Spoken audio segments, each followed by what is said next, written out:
caosnan de câncer de tripa está aumentando. E isso aqui tem grupo de pessoas que têm menos de 50 anos de idade. E isso aqui está algo alarmante. We've always thought of colorectal cancer as a disease that mostly affects older people, and over the last couple of decades, we've seen the age for colorectal cancer go down. Tem três fatores principais que podem aumentar o risco para uma pessoa por desenvolver câncer de tripa.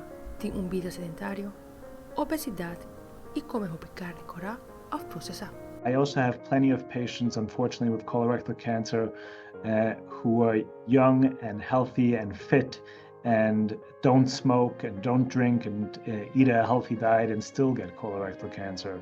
So while we know some of the risk factors, we don't know all of them. 4 senjalanan mais comuns para o câncer de tripa. Número 1, dolor abdominal. Número 2, sangre de boaf. 3, diarreia. E 4, deficiência de hierro.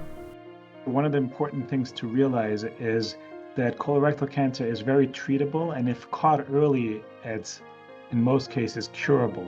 A melhor maneira para detectar e prevenir câncer de tripa é realizar um screening. É recomendável para qualquer pessoa que tenha riesgo grande, como também pessoas de 45 anos de idade, fazer chequeo médico.